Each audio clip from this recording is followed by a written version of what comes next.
ओम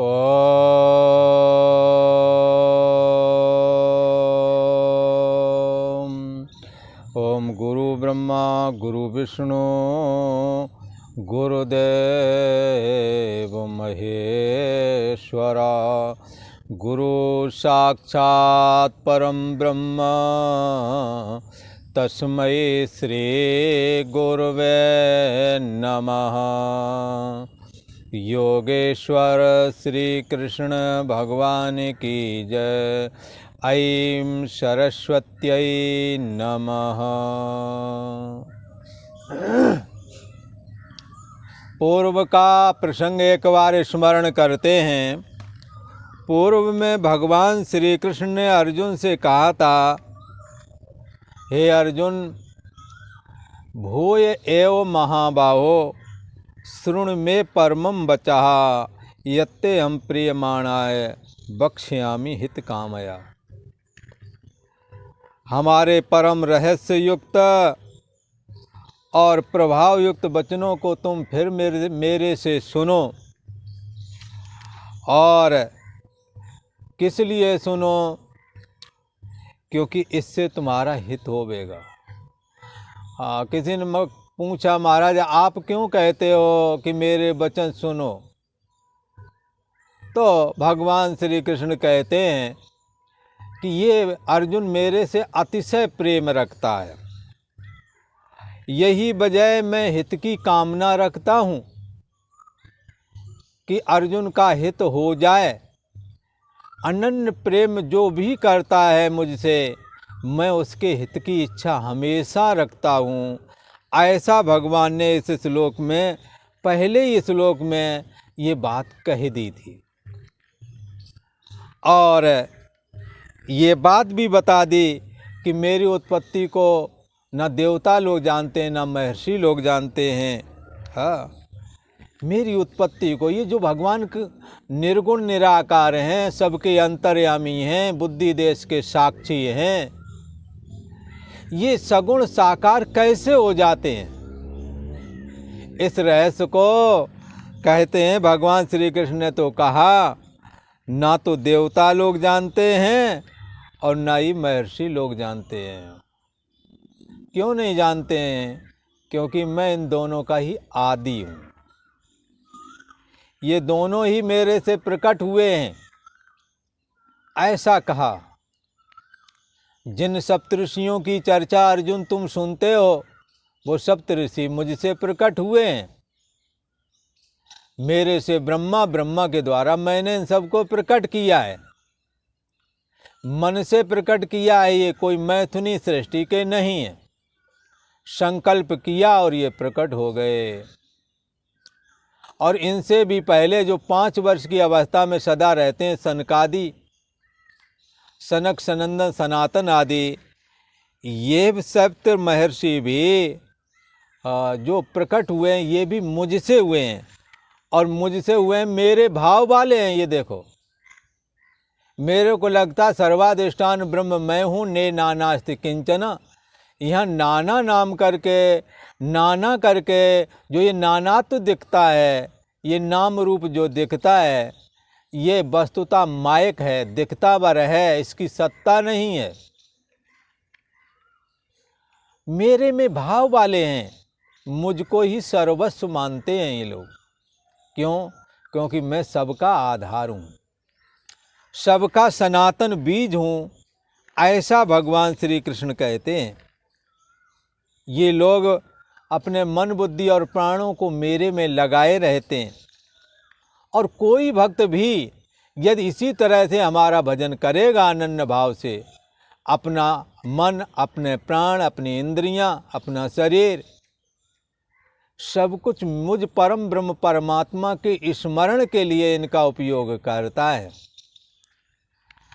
ऐसे लोगों को, जो कि हमारे साधन भजन में बड़े प्रेम पूर्वक लगे रहते हैं, उनको मैं दुर्लभ तत्व ज्ञान दे देता हूँ, ऐसा कहा। और उनके हृदय का अज्ञान भी नाश कर देता हूँ तत्व ज्ञान के द्वारा। अर्जुन ने कहा कि हे भगवान, आप बिल्कुल सही कह रहे हैं। आप जो भी कह रहे हैं मैं मान रहा हूँ, मैं मान रहा हूँ कि आपका ये लीलात्मक स्वरूप जो है ये कैसे प्रकट होता है, इस बात को न दानव जानते न देवता जानते हैं। आप जो कुछ भी मेरे से कहते हैं मैं सारी बातों को स्वीकार करता हूँ भगवान, श्रद्धापूर्वक स्वीकार करता हूँ। हे भगवान, आप अपने आप से अपने आप को जानते हैं, ये अंतर्यामी आत्मा के रूप में आप हर जगह विद्यमान हैं, हर जीव की बुद्धि देश का साक्षी हैं, हर किसी की बुद्धि को अहम अस्मि ये जो लगता है, ये बुद्धि में यदि परम ब्रह्म परमात्मा की चेतना का प्रतिबिंब ना पड़े तो ये कहने में भी समर्थ ये जीव नहीं हो सकता है। भगवान श्री कृष्ण के प्रति अर्जुन कहते हैं, हे भगवान, आप अपने आप से अपने आप को जानते हैं,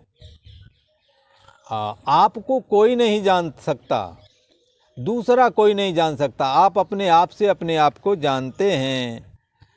हे भूतों को उत्पन्न करने वाले, हे पुरुषोत्तम, आप ही इस सृष्टि के उत्पत्ति स्थिति एवं प्रलय के करने हारे एकमात्र जगत के आधार हो।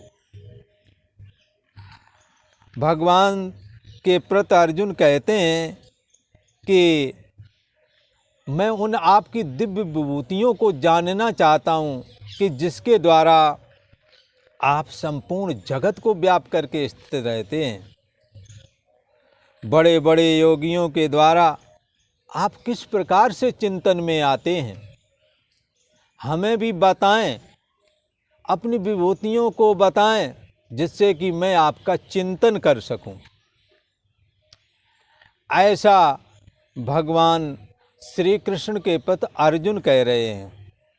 अर्जुन ये भी कहते हैं, हे भगवान, अपनी विभूतियों को और अपनी योग शक्ति को जरा विस्तार से बताओ, जिससे कि मैं आपकी महिमा को जान सकूं और आपकी साधना में लीन हो सकूं, आपका स्मरण कर सकूं।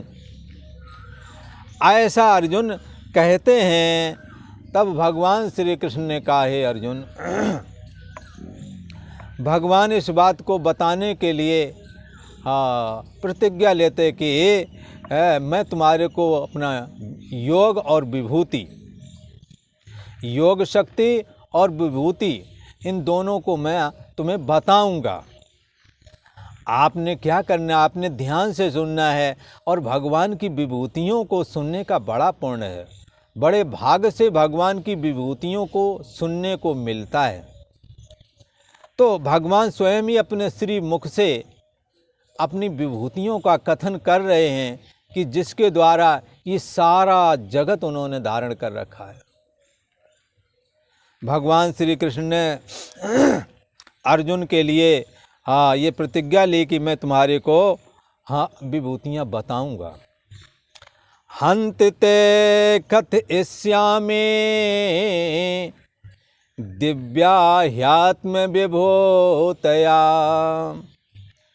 प्राधान्यता कुरु श्रेष्ठ नास्त्यन्तो विस्तरस्य मे।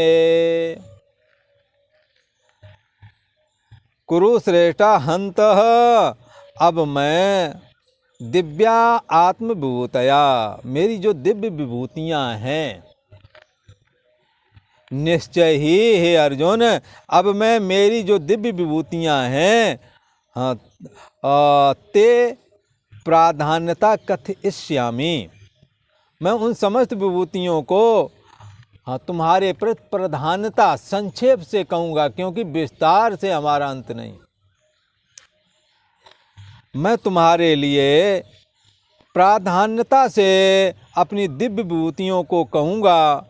प्रधानता से मतलब संक्षेप से। क्यों भाई संक्षेप से कहोगे, विस्तार से कहो ना। ऐसा कहने पर भगवान श्री कृष्ण कहते हैं, ही में विस्तार से अंता न अस्ति।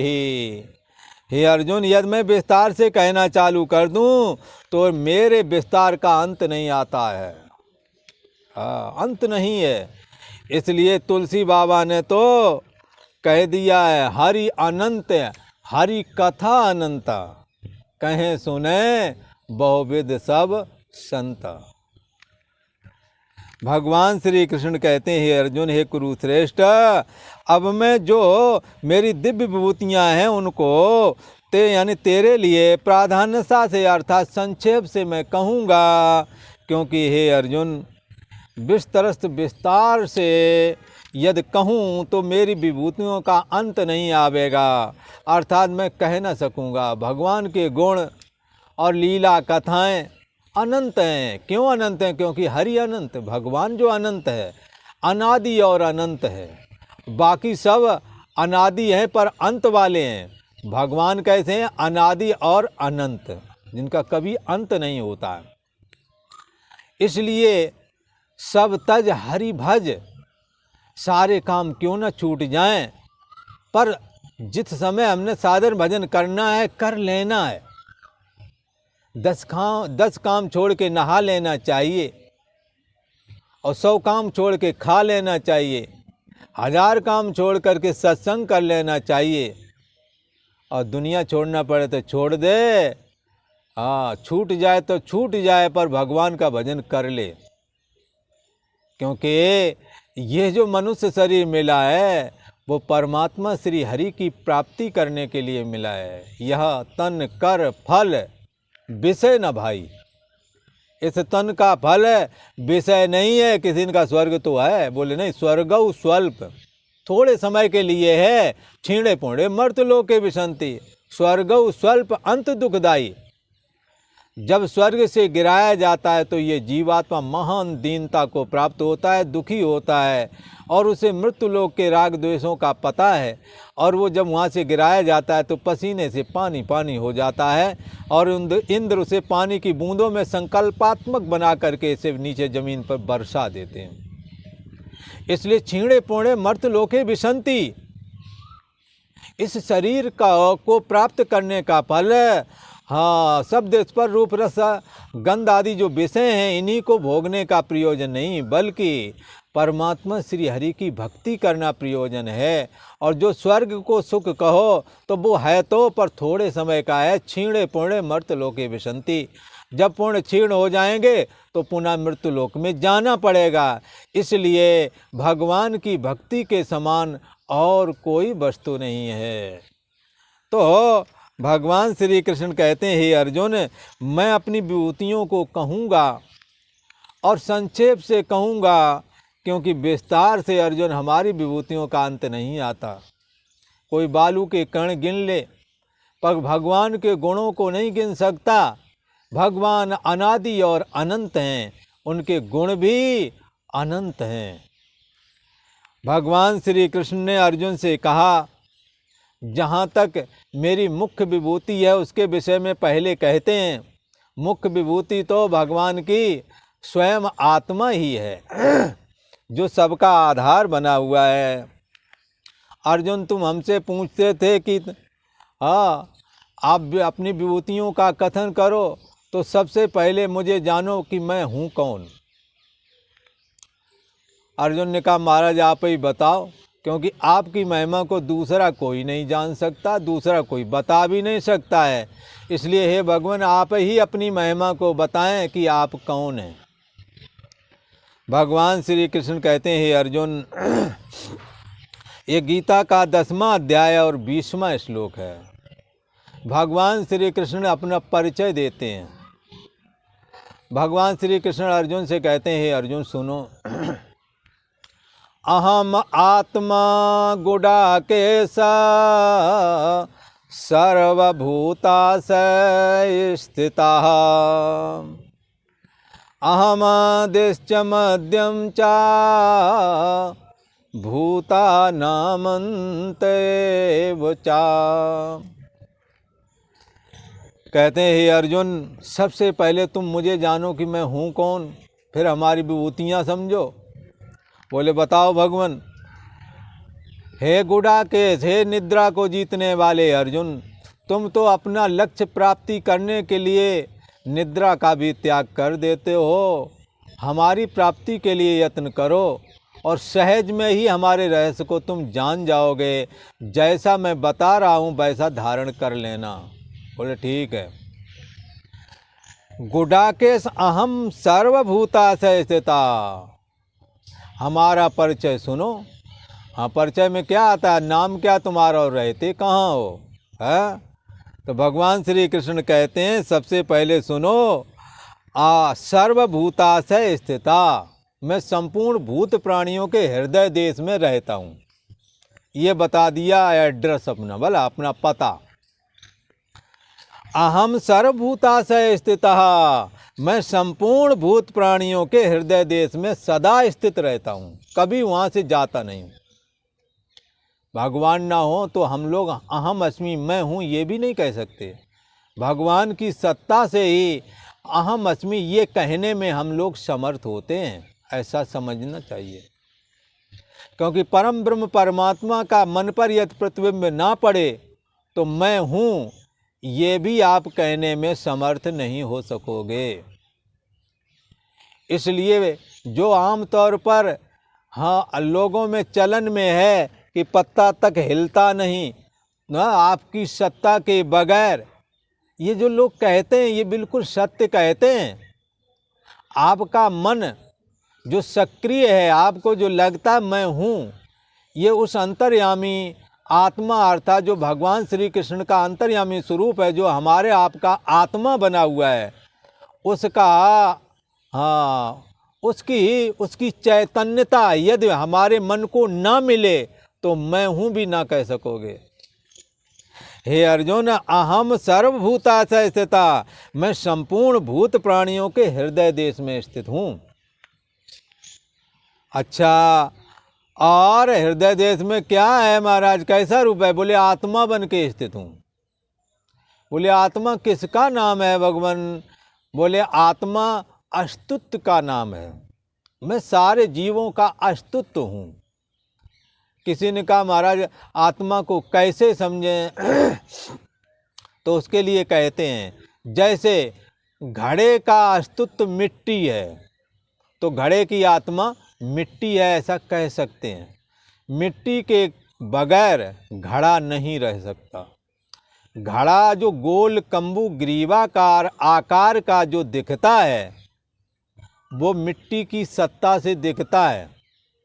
यदि मिट्टी की सत्ता ना मिले तो गोल कम्बू ग्रीवाकार आकार जिसमें कि पानी भरा जाता है वो नहीं बन सकता। ऐसे ही भगवान श्री कृष्ण कहते हैं मैं संपूर्ण भूत प्राणियों के हृदय देश में स्थित हूँ। पर कैसे? बोले अस्तित्व बन करके। बोले कैसे? बोले आत्मा बन करके। आत्मा कहो, अस्तित्व कहो, चेतन कहो, ब्रह्म कहो, एक ही बात है। ये परम ब्रह्म परमात्मा श्री कृष्ण का अंतर्यामी स्वरूप ही हमारे और आपके अंदर आत्मा बन करके बैठा हुआ है। ये सदा रहता है, इसलिए इसको सत्य कहते हैं। और इसकी चैतन्यता का कभी अभाव नहीं होता, इसलिए इसको चेतन कहते हैं। जो सदा रहता है, जिसकी चैतन्यता का कभी अभाव नहीं होता है, वो अत्यंत प्रिय है। हमारे शरीर को अब लोग नहीं चाहते, आपके शरीर को अब लोग नहीं चाहते, पर आप अपने को कितना अप्रिय हो गए। आप अपने को उतने ही प्रिय हो जितने कि बचपन में थे, जवानी में तो उतने ही आज वृद्धावस्था में भी हो।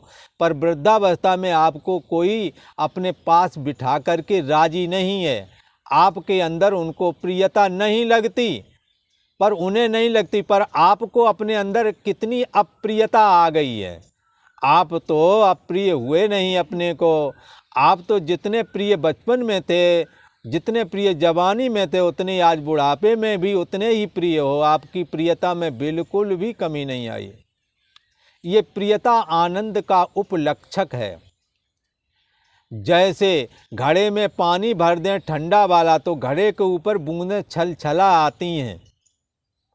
बूंदें बाहर को ठंडा होने के, जल ठंडा होने की वजह से बाहर की ओर बूंदें कुछ झलक जाती हैं। ऐसे ही उस अंतर्यामी आत्मा का जो आनंद है, उसकी प्रियता हमारे आपके अंदर, स्वयं के अंदर होती है, जिसका एहसास ये जीव, ये हर आदमी स्वयं ही करता है। दूसरे लोग तो शारीरिक दृष्टि से प्रियता और अप्रियता को धारण करते हैं। जैसे बचपने का शरीर सुंदर था, सभी प्रेम करते, जवानी का और सुंदर हो गया, सभी प्रेम करते रहे, वृद्धावस्था में कोई प्रेम नहीं करता। अथवा बचपना अथवा जवानी में शरीर क्यों न हो, पर कोई रोग सता गया और शरीर विकृत हो गया तो लोग दूर हट जाते हैं। पर जिसको रोग सता गया, शरीर विकृत हो गया, तो वो अपने को कितना अप्रिय हो गया। अपने को तो बंधुओं वो सदा प्रिय ही बना रहता है, लोगों के लिए अप्रिय बेशक हो जावे। ये जो प्रियता है ये अंतर्यामी आत्मा की है, आत्मा का जो स्वरूप आनंद जो है। इसलिए जो आनंद सिंधु सुख राशि, सीकर से त्यों लोक सुपासी। ये आनंद का सिंधु, ये परम ब्रह्म परमात्मा है, ये सदा रहता है, इसलिए इसको सत कहते हैं। इसकी चैतन्यता का कभी अभाव नहीं होता, इसलिए इसको चित भी कहते हैं। और इसमें कभी भी अप्रियता आती ही नहीं है, ये आप अपने में देख लें, समझ लें। हाँ, आप कभी अपने को अप्रिय हुए ही नहीं, इसीलिए इसमें आनंद का निवास है। आनंद सदा, आनंद इसका स्वरूप ही है, इसीलिए इसको सच्चिदानंद कहते हैं। सत कहिए जो विनिशय नहीं, जिसका कभी विनाश ना हो, उसको सत कहते हैं। और चित्त चैतन्य सकल घटमाई, संपूर्ण देह रूपी घड़ों में, शास्त्र देह को घड़ा करके कहते हैं। ये देह रूपी घड़े में मैं हूँ करके जो चैतन्यता है, ये उसी की चैतन्यता है। चित्त चैतन्य सकल घटमाई, देह रूपी घट में हर जगह चैतन्यो हमका जो अनुभव हो रहा है, ये उसी की चेतना है। और जो हर समय रहे आनंदा, ताई को कहिए सच्चिदानंदा। आप बचपन में जितने अपने को प्रिय थे, जवानी में भी उतने ही प्रिय रहे, बुढ़ापे में भी तुम अपने को उतने ही प्रिय लगते रहे जितना कि बचपने में थे। लोगों के लिए शरीर को देख करके प्रियता और अप्रियता का होना ना होना तो संभव है, पर आप अपने लिए कभी अप्रिय नहीं होते। इसलिए सच्चिदानंद परम ब्रह्म परमात्मा भगवान श्री कृष्ण हैं, जो कि अपना परिचय कहते हैं, मैं संपूर्ण भूत प्राणियों के हृदय देश में आत्मा बन करके स्थित हूँ, बैठा हुआ हूँ। भगवान श्री कृष्ण कहते हैं, हे अर्जुन, अहम आत्मा, मैं आत्मा हूँ और संपूर्ण भूत प्राणियों के हृदय देश में मैं निवास करता हूँ। और कैसा हूँ मैं? आदि मध्य चा अंतः, मैं इस सृष्टि का आदि हूँ, संपूर्ण भूत प्राणियों का मैं आदि हूँ। बताया ना, सप्तऋषि मुझसे हुए, सनकादि मुझसे हुए, हाँ, मैं सबका आदि हूँ। तो भगवान श्री कृष्ण से सारी सृष्टि उत्पन्न हुई है। भगवान श्री कृष्ण ही परमात्मा नारायण हैं, जिनकी नाभि कमल से ब्रह्मा जी संकल्प करते गए और सप्तऋषि, सनकादि और नारद, दक्ष, और मनु आदि ये सब प्रकट होते गए। तो ये सब भगवान श्री हरि नारायण का ही संकल्प था। तो जो ब्रह्मा के रूप में होते हुए सप्तऋषि, सनकादि हो करके, मनु आदि हो करके सारे जगत में फैल गया। भगवान श्री कृष्ण कहते हैं, मैं संपूर्ण भूत प्राणियों के हृदय देश में स्थित हूँ, सबका आत्मा हूँ और संपूर्ण भूत प्राणियों का आदि हूँ। अर्थात उत्पत्ति भी मुझसे होती है और मध्य अर्थात स्थिति किसमें? मुझ में स्थिति है सबकी। मेरी सत्ता ना मिले तो कोई भी स्थित ना रह सके, इसलिए मैं संपूर्ण भूतों का आदि हूँ और मध्य भी हूँ, स्थिति भी मैं ही हूँ। और अंतः च, और मैं सबका अंत हूँ। इसलिए जब अंत आता है तो कोई जड़ी काम में नहीं आती, कोई दवाई काम में नहीं आती। अंत भगवान का किया हुआ है, फिर उसमें कोई औषधि काम नहीं आएगी। जब तक जीवन है भगवान बचाते रहेंगे, पर जब जीवन खत्म हो जाएगा तो कोई औषधि, कोई दवा काम न आवेगी। मैं सबका अंत हूँ। अंत जब होता है, शरीर छूट जाता है, इंद्रियां और मन अपने पूरे जन्म की किए हुए कर्मों को वासनात्मक ढंग से अपने में स्थित करके और ये जा कर के मूल प्रकृति में लीन हो जाता, मूल प्रकृति परमात्मा में लीन हो जाती है। तो सबका अंत कहाँ हुआ जा कर के? भगवान श्री कृष्ण के अंतर्यामी स्वरूप में ही सबका अंत हुआ। तो संपूर्ण भूत प्राणियों का आदि मैं हूँ, शुरुआत मेरे से होती है, और सबका आश्रय मैं हूँ, मध्य भी मैं ही हूँ, और सबका अंत भी, सारी सृष्टि का जब अंत होता है तो सारी सृष्टि की जितनी भी पुरुषकाएँ हैं, जितने भी जीवात्माएँ हैं, ये अपने समस्त कर्मों को संस्कार रूप में अपने में लीन करके मूल प्रकृति में लीन हो जाते हैं, और मूल प्रकृति जा कर के भगवान श्री कृष्ण का जो अंतर्यामी स्वरूप है उसमें लीन हो जाते हैं। इसलिए भगवान श्री कृष्ण कहते हैं, हे अर्जुन, मैं संपूर्ण भूत प्राणियों के हृदय देश में स्थित हूँ, सबका आत्मा हूँ, तथा संपूर्ण भूतों का आदि अर्थात उत्पत्ति स्थान हूँ। मेरे से उत्पन्न होते हैं संपूर्ण भूत प्राणी। मध्यम मध्य हूँ, अर्थात मेरे में सारे भूत प्राणी स्थित हैं। अंतः अर्थात मेरे में संपूर्ण भूत प्राणी लीन हो जाते हैं। कोई दूसरा नहीं, अहम एव अस्मि, जिसमें ये सब होता है वो मैं ही हूँ। ये जो परम ब्रह्म परमात्मा श्री कृष्ण है, इसमें संपूर्ण भूतों का आदि अंत, आदि मध्य और अंत भी सबका भगवान श्री कृष्ण ही हैं। इसलिए यहाँ बोलते हैं साफ और क्लियर, हे अर्जुन, संपूर्ण भूतों का उत्पत्ति स्थान, स्थिति, संपूर्ण भूत प्राणी स्थित किसमें? भगवान में स्थित हैं। और अंत भी सबका मैं ही हूँ, सब मुझ में ही मर के लीन होते हैं। ऐसा भगवान श्री कृष्ण ने कहा। अहम आत्मा गुडाकेश सर्वभूताशय स्थितः अहमादिश्च मध्यम च भूतानामन्तेव च, ऐसा कहा। और आज इतना ही। ओम शांति शांति शांति।